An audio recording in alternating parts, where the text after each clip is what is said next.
Hello, very welcome to this new episode of The New Woman. The new woman is the woman who's awakened, enlightened, empowered and aware of her rights and responsibilities, of course. The new woman with us today we have is Bal Heer. Bal is a mom, she's an entrepreneur and a businesswoman. She's a multiple award winner estate agent, and she is the Real Estate Businesswoman of the Year 2020 as well.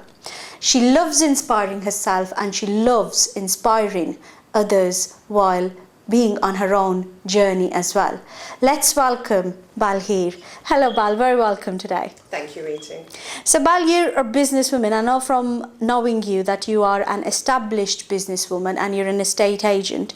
So do you want to tell us about your journey into this world of being an estate agent? And we're talking today primarily about defying the odds. And this is quite odd because estate agent, the world of estate agents is very much a man's world, if I understand that correctly. So would you like to tell us, how did you end up being here? In total honesty, it was more circumstantial. So I was formerly working for an estate agent previously before. But I didn't find that the work that I was doing was being appreciated, recognised, for all that I was putting in. It came to a point where it was becoming unbearable working for an employer who couldn't see your self-worth, etc. as well. And I just decided enough was enough, and I had to sort of uphold my self-respect first over what I was previously doing, which was obviously my loyalties to the company. And I recall leaving that day, and obviously I showed that I was very strong initially first, and the moment I got into my car, I was in hysterics, I was crying, I phoned my husband and I was like, oh my God, I've just walked out, I went home. And I think after a lot of sort of, thinking about what I'm going to do, because at that point there was nobody else bringing an income into, the family household either, I was just told, listen, you did it for somebody else. Why can't you do it for yourself? Yeah. So initially I just thought, no. Everywhere I go, I see people with all these different partners, etc. And so the sort of perception is that you need some strong backing behind you as well. Okay. But I just thought, you know what? There's nothing to lose. Why not give it a go? Why don't I just do what I was doing for somebody else? Only this time I'm doing it for me. If it works, brilliant, it works. If it doesn't, well then I guess I've got to find another way. So it kind of started from there. Brilliant. But what you've made out of these circumstances that, you came across and creating a successful business out of it. And we've all seen estate agencies and agents, and yes, we've seen women work for estate agents, but heading the business, running the business, that is, huge. And how difficult or how easy would you say you found establishing yourself in this? Initially, I found it very difficult. I'm not going to lie to you. When somebody would walk through the doors, if I had a staff member that was male, that looked considerably smart, they'd assume they were the manager of the business. Clients, potential clients coming in would initially just not think that the business was mine. They'd think it's the person that I had, obviously, in the office at the time. But I think, they always say the proof is in the pudding. So when a problem was at hand that they needed somebody's professional help, and ability to obviously solve, then they were obviously directed to myself. Definitely. So it was from what I could do. It was through hard work. You have to work hard. You have to prove yourself, again and again and again. And thankfully, that word started then going around. And that made it a lot easier moving forward. So now, a lot of the time, it's nice to know that when somebody hears of Bal Heer or Bal Heer, it's a case of, oh, yes, yeah, I'm going to go to Bal. There are no doubts now, whereas initially there were probably thousands going through their head. Purely, well, not purely actually, but primarily maybe. Primarily because I was a woman. Yeah, definitely. Bal, could I ask you to look at the camera at times as well? Absolutely, yeah. So we can remember we said this, so we can snip this out. Right. So defying the odds then. So what other odds did you have to defy apart from establishing yourself as a business person, as a professional, as somebody who was well equipped and skilled to do this job, create all of this business? What other odds have you defied? I'd say quite a few actually in my lifetime. So I'd say one of the very first ones was at an earlier stage of my life where I don't know what it was, but I always sort of used to say, when somebody would say, "Oh, Bal, what do you want to be when you grow up?" The answer to that was either a solicitor, barrister, or police officer. Something everybody knew about, that women are okay doing that. Well, it wasn't okay back then. So it was very much, well, you didn't see many female officers on the street, and you certainly, it was very difficult to see any Asian female officer. That's another layer. Yeah, that's another one, absolutely. And coming from a very traditional background as well. My father, obviously from India, came over when he got married, worked very hard himself, but it just wasn't something that, Asian female girls sort of did. Asian the Asian girls in the family, traditional families, would be educated so that they could find good grooms, and they could be married into good families, and that was the end of the story for them. Yeah, exactly. And what happened to them after that was not the family's problem. There were times like this as well, unfortunately, and so many women have been damaged because of this cultural traditions that we've lived for centuries, really. So many dreams have been so many smashed. Souls have been shattered because of this, that the families who are meant to cushion you are the ones who break your spirit. Absolutely. They repeatedly tell you you're not worth it, you're not capable of it, you can't do it. And there's no reason, I'm not talking girls alone, but there's no reason for anyone to tell anyone that they can't do it. Absolutely. I had my own sort of immediate members of the family at the time, when they heard of me wanting to sort of go into such a field, straight away it was, "Oh, you can't be out at that time working, it's just not done, you just can't do that," but that was something that was calling me from within. That was a passion that I was feeling, that I wanted to explore, that I wanted to do. And again, I approached my father, and thank God, maybe I had the look of being daddy's little girl anyway, so I had that on my side. But he said to me, "Look, as long as you remain respectful as a person, I don't have a problem."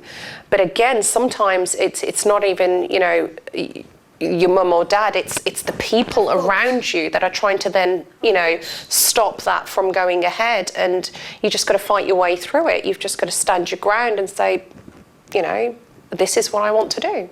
Exactly. And that's more like honouring your own personal higher purpose. That's it.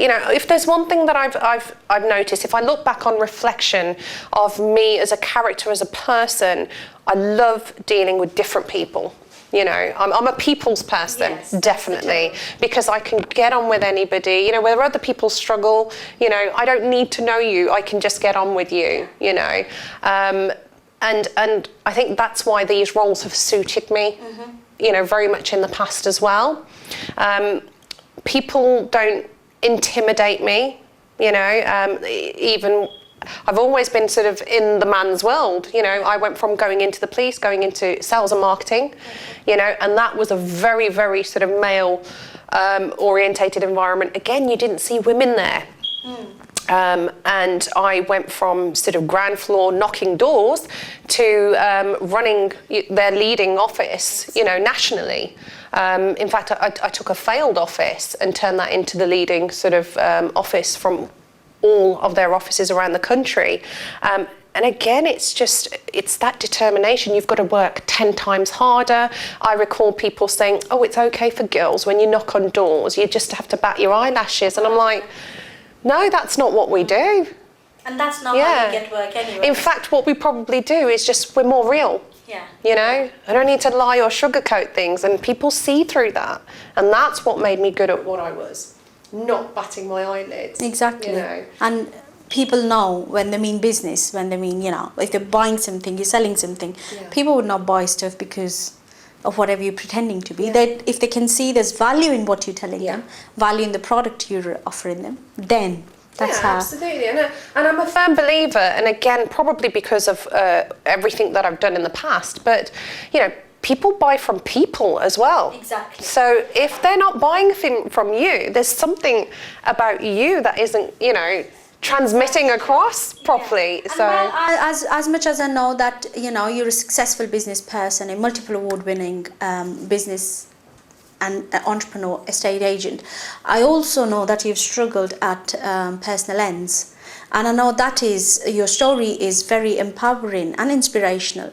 I really want to touch upon that. As women, we do come across situations, circumstances that put hurdles, even if they're not physical hurdles.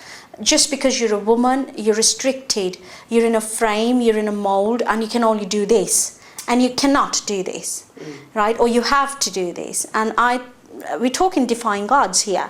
And I know that you have defied odds when it comes to business, but I'd really like to touch upon how have you defied odds when it came to your personal end? So I basically was at a point in my life, there was literally nobody around me but my 6-week-old son at the time. Wow. And that's because I'm a strong character, and when I decided to just stand my ground and understand my self-worth, more, and realise it and accept that I deserved better, or my son deserved better as well, I took the step to sort of move away. But by doing that, it means I lost everyone else around me too. Asian culture, stigmas that are naturally attached to it. And I guess to get from there, where it was absolutely, there was nobody, to where I am today, it definitely took a lot of, patience is definitely one of it. But, when you just think, okay, it's not going to stay this way, that determination. Resilience to just that resilience keep going. Was there. And it was just a case of going, okay, you know what, Bal, you have always been in charge of your life. Yeah. Okay, and it's remembering sort of not to let everything that's going on around you cloud that judgment. You got to literally push everything aside to 1 second and go, right, okay, this is where I am, okay, where it looks hopeless, it looks like nothing could ever come of it, and this is where I want to be. And I guess for myself, I found it easier, strangely enough, working backwards on the plan. So I was like, that's where I want to be. What do people normally need at that stage? And then I worked it back and back and back and back, and then go, right, okay, so I start here. Yeah. So initially, I guess I just had to realise that, firstly, it wasn't the right time. I had to accept the fact that I was a mother of a very, very young child. And just accepting that, the next few years, unfortunately, they're going to remain difficult. And it's that, again, just channeling that mindset, and fine-tuning that up to be prepared to go, okay, benefits aren't great, but just deal with it, Bal, sooner or later, they say patience is a virtue, and it definitely was. So again, when my son was of age to be able to go into nursery, etc., you can start getting a job, get your foot back in the door, and it all sort of starts from there. So what you've said about not having a plan, but having the goal in your vision. Never forget your goal. That is actually an example of inherent wisdom that you have within you, because there is actually, a way of getting to what you want and having the final goal in your eyes, and then you break it down backwards. So what do you need to do in the next, let's say, wherever you want to get to, like in 5 years, you need to know where you want to break it down in chunks backwards and see how much do you need to do for the next year, and then the year after, and then that's how you get closer to that. Yeah. So well done for that. That's brilliant. Thank you. That's absolutely fun. You also said something about self-worth. Yeah. And, again, coming back to how women are inherently treated or seen differently to men. And not judging it from right or wrong or how that is and what level that might be, but it is, you know. And I always say personally, I believe that we're not equal. Men and women are not equal at all. We're not the same, right? It's all about giving equal opportunities to everyone. Yeah. But when a girl is brought up with, you know, the dialogues around her are in terms of negative, that, oh, you can only go this much, or you can only grow this big, or you can only learn this much, or it's only this limited number of opportunities that are available to you. While if it's the, you know, the male child, they openly are offered everything. At least in certain cultures, it's worse than the others, I'd say. So when you talk about self-worth, would you like to throw some more light on when you say self-worth? And I understand we're talking about that kind of entails everything, doesn't it? Self-love, self-belief, confidence, everything you say to yourself in your head. So I'm sure there are people watching us who possibly are struggling with, you know, this self-worth issue. What would you say to them, Bal? I would say if you're struggling with, you know, identifying your self-worth, you know, somewhere along the line, you know, you clearly don't believe it. You know, you're listening to sort of, again, those clouded voices over you, you know, that have somewhere along the line told you that you are not good enough for something. And you've got to remember that at the end of the day, you are the only person that can tell you what you can and can't do. You know, at times we don't know our own strengths, our own abilities, you know, but no third person, second person can tell you that. Only you can tell you that. And any barriers you can put on yourself also are from you. So as long as you believe in your self-worth, that is exactly what you're going to reflect back out and tell other people. And then other people don't need to question you because you've already told them. This is my self-worth, you know. There's a lot, you know, women, I think, personally cope so much better with stress than men. It's natural as well, isn't it? We have that inherent strength where I don't know whether it's expected of us or that's how we brought up or whatever that is. We do have this inherent and I think, you know, when you say, you know, I've been in sort of these male sort of orientated environments, you know, police, sales and marketing, property, you know, real estate, and yes, they're all ironically more male orientated, but maybe the reason why I have been able to succeed in it is because, again, I paved my path towards that. You know, I didn't have somebody stop me. I know many of other people, and again, that self-belief comes into it again to say, well, hold on, if you can do that and you can make that much, why can't I do that? And that's why stories are so important. That's why it's so important for women who have come out the other end, who've dealt with problems and hardships and adversity, trauma, whatever it is, and they've come out the other end, and now they're established, you know, successful people like yourself.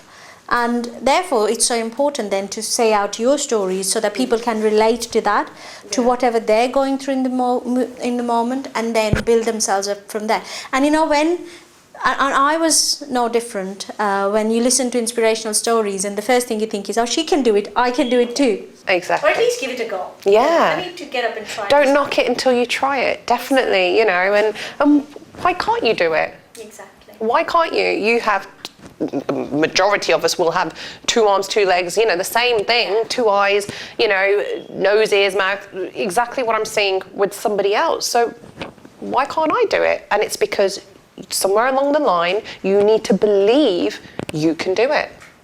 If you don't believe it, it's not going to happen. Exactly. You know. And you're a mother as well.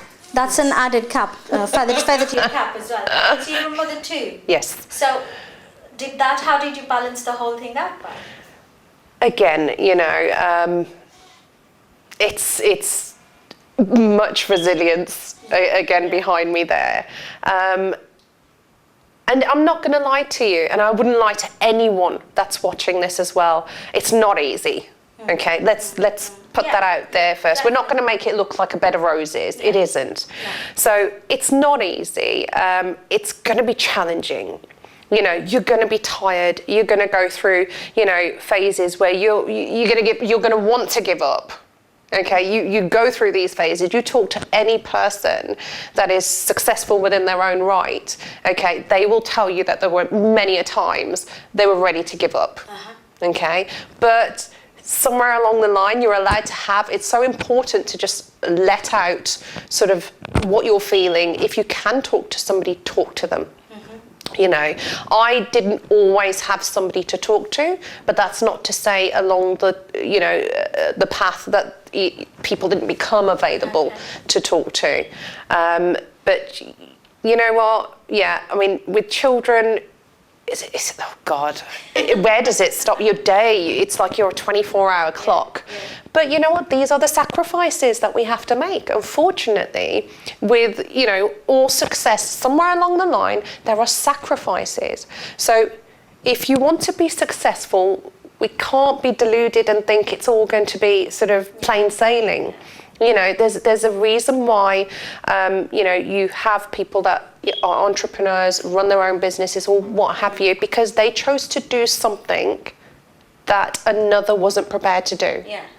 You know, they chose to, again, enforce that resilience at times that other people gave And I'm up. sure when you have children, they are your biggest inspiration anyways. You want to give them a better life. You want to make it nicer and easier for them. You want to give them what you did not have as a child or as a person, as a grown adult. The support maybe, the exposure maybe, or the inspiration to make their own life wonderful according to their possibilities. And again, it's that big why. Why do we do it? Exactly. What was the reason that we chose to want to go into what we were doing in the first place, you know? And my biggest why is no secret to anyone that knows me, and that is my children. Exactly. You know, That is for most mothers, I would absolutely. You know, it's like, you know, people that want to diet and things like that. You know, they have their big whys and their big reasons. You know, and I'm terrible when it comes to sort of, you know, dieting and what have you. But if you told me that my children's life depended on it, You would do it, definitely. It'd be done. Definitely. And I know you want to inspire others. And you are definitely inspiring people who are watching and listening to this by sharing your story out, and that, you know, it has been challenging. There's been adversity, there's been hardships, but you've managed to come out of it, make a success story out of it. But when you say you want to inspire others, what is it that you have in mind? I just want people to know, and it's something that I said just a little while back, that we all go on the same journey, but we just perceive that journey differently. Okay. You know, we have different perceptions of that journey. We all have an A to Z, you know, but we're all going to do sort of like different views along the way of how we perceive life and our journey. And I just want people to know that, again, it's so important to me for hearing so many people tell me that maybe I was out of my place, should I say, you know, probably expecting too much, you know. You possibly have heard that. I have done, absolutely. You know, even my, you know, ex-husband at one point, you know, and his family were trying to put me down because in their view, policing wasn't something that Asian girls did. So again, there were clashes, but, you know, I just think it's so important for people to understand that they choose their destiny. And if they need help, go and speak to somebody, you know. And I truly believe in success by association as well. You know, if you want to hang around with people and make them your sort of social sort of life, if you want to hang around with people that are constantly negative and want to moan about their situation, you know, we're all entitled to a little moan, but those are the talkers. They're people that just talk. The action is missing. Yeah, exactly.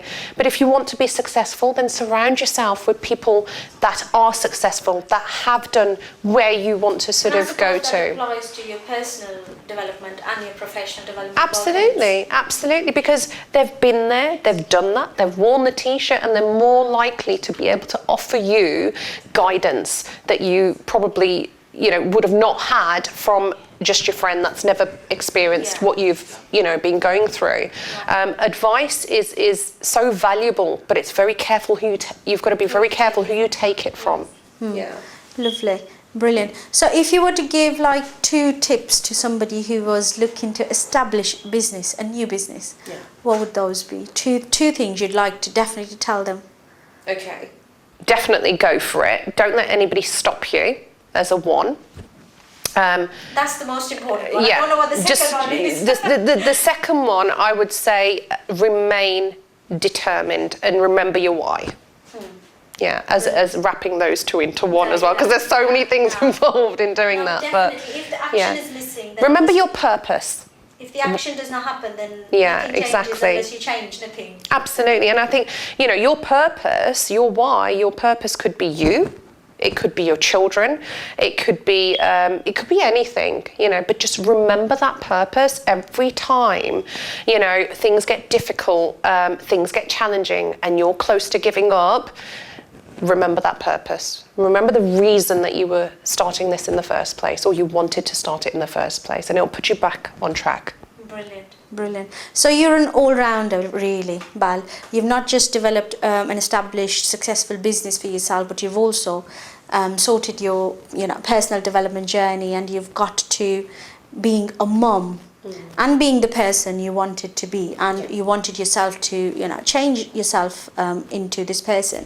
So if I said this to you, that let's say that this is a hypothetical question, you've got everything, all the resources and all the time on hand, and you could do anything at all in the world, no restrictions, what would that be? Other than lying on a beach somewhere, having a cocktail, I would say, actually, this is what I would rather do. Okay. As if somebody wants advice, feel free to connect with me. Feel free to sort of just, get out there and ask the question. Don't be afraid, because you never know, what's going to happen until you ask, But I'm more than happy. This is what I want to do. If I can help other people, men and women, if I can help other individuals, stop themselves from getting into traumatic situations even sometimes, because we see ahead, don't we? You call us Mystic Meg on half the things because we've been through it, If you've experienced it, you kind of see the and you kind of, I do it with my team sometimes. I'm like, oh, you don't want to really do that, because I know what happens when you go down that path, and it's up to them if they want to listen or not. But at the end of the day, if I can help give somebody that courage and that sort of strength to sort of move forward and follow those dreams, follow those passions, and not be ruled by, stigmas and what have you. Do you think this whole psychology around stigmas and stereotypes and all that, judgments, etc., do you think women take this to heart more than men might?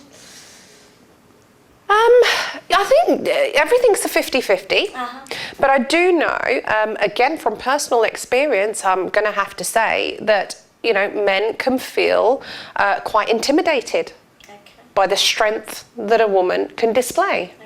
Even though her strength is all for a positive, and sometimes, because I've been there, I've done that, I've worn the t-shirt, I've had, someone making me feel like I'm doing something wrong instead of doing something right, that I should allow, the male in the family to be the breadwinner and what have you. Well, so you turn your magic off for him to shine his light. That's his it. Light is too dim. Exactly. But again, I'm the kind of person, I know I'm a strong character, and the way I feel about it is, well, look, at the end of the day, neither do I want to burden you, okay? But if my goals and aspirations are here and yours are here, that's fine. Okay? I'm not going to ask you to sort of push me there, okay? I'm doing it. I'm putting in the hard work. But that's because that is my choice of my quality of life. I'm not going to wait, 10, 15 years for you to give me that quality of life. I'm going to do it. Why can't I do it? And it's not a competition. I always say empowerment this word empowerment has a negative connotation when we talk about empowering women. Yeah. Some people might just perceive that we're fighting against the male gender, which cannot be far from truth. Empowerment simply means knowing yourself, knowing your abilities, your capabilities, and accepting them, acknowledging them, and appreciating for exactly who you are, and growing yourself from there.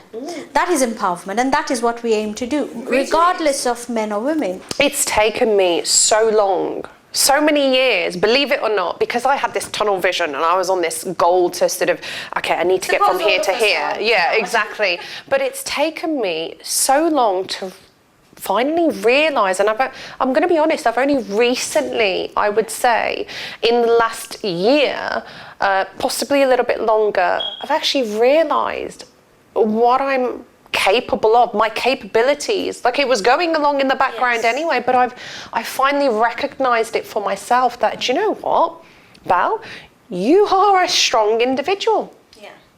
God, you really are strong. You are mentally strong, you're emotionally strong. You can't be broken. And if that intimidates somebody else, well, you're around the wrong person. You're around the wrong people. That's on them. Be that a husband, be that a brother, be that a friend, it doesn't matter who it is. And it's ironical that, these are the people who are supposed to be cushioning you when, you're in trouble or you're facing hardships, etc. But they're just threatened. They're the ones, they feel threatened and they try and pull you down because they want to look better in your presence as well. And it's a shame, really, because empowered women don't want to compete. Empowered women only want to compete with their previous version. That's it, and they want to turn into a better version every single day. They want to go towards being better people, stronger people, more enlightened. It's funny you say that, because I have had many a times people ask me the question, who's your competition, Bal?